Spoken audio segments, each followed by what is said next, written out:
Hey guys, Paul here from Military History Gear Review, and today we're going to be checking out a blast from the past. This pre-World War II Soviet Plash Palatka. YouTubers like Endurance Room and Survival Russia, they swear by these old impregnated canvas tarp ponchos.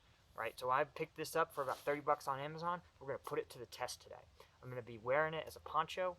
Obviously, as you can see, it's gorgeous out. They're not calling for rain, so I might not be able to test if it's waterproof, but we will find out how warm it keeps you when you're on a hike, because it's a fall day out here, right? It's about 40 degrees now. It's going to get below freezing tonight, and so we're going to be depending on this, because this is going to be our shelter tonight. So hopefully the Soviets know how to build a poncho, because otherwise I'm going to be having a rough night. So stick around.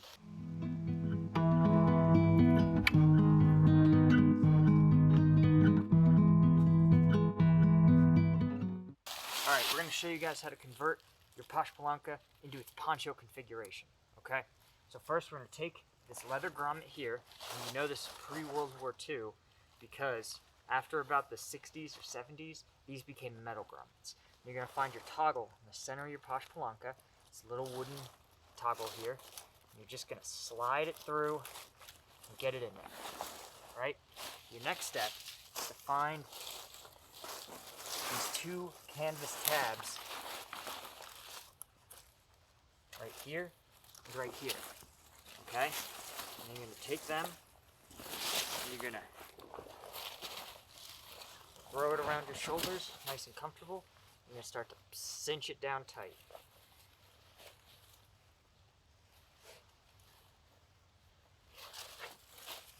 Alright, just, you don't need to force it, just take your time. And then once it's relatively snug around your shoulders, you just tie a bootlace style knot.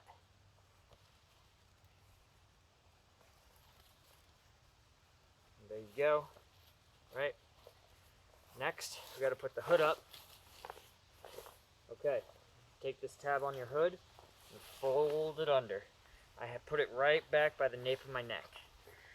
And then you just kind of fold out the hood. Nice, right? Then you find these two small pieces of twine. You do the same thing. You're going to cinch them down. And as you cinch them down, right, the hood gets snugger and snugger until you have a nice, tight, waterproof hood. And you got your Sith Lord Halloween costume. Halloween was yesterday, but you know, you're set for next year. And then, if you want, you can use your toggles here. These toggles, just pop them through, and they can help you secure the poncho so it doesn't get caught up by the wind. Solid, right? And of course, Soviets thought of everything. They have one arm pocket for your left arm, you know, your not shooting arm. It's also controlled by a toggle. So, it is getting cold out, and I still have a little bit of hiking I want to do. So we're going to finish it out with just my Uniqlo undershirt and the Plash Palatka. Let's see how it goes.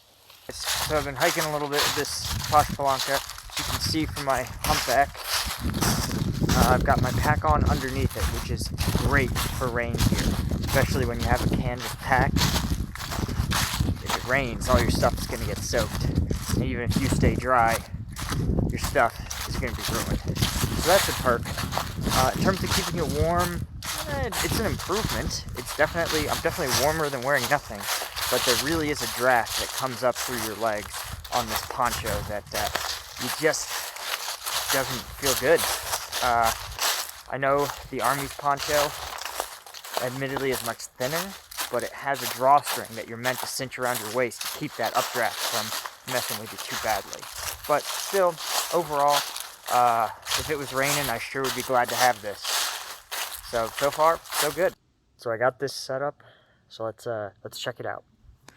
As you can see, the Plash Palatka, I used 2 bungee cords and some 550 cord to anchor it and form a little lean-to. Let's take a look at the whole setup so you can see.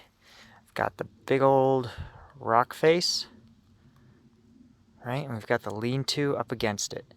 So I'm going to be clearing out some of the rocks from there so I don't get smushed. You can see I've got a little fire pit going, and I've cleared out most of the debris in the immediate area. But all in all, I think this has a lot of promise. I think I'll be okay for tonight.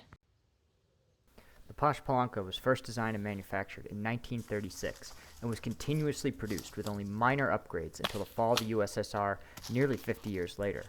During the Cold War, the Warsaw Pact recognized that the bloc's best strategic advantage was in land power, and the Soviet strategy, like in World War II, was to field as many soldiers as possible and to overwhelm the NATO forces.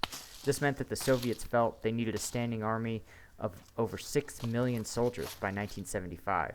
To equip that many troops, the USSR relied on simple, mass-produced gear, but by the USSR's collapse in 1989, Soviet gear sitting in giant warehouses became available for sale.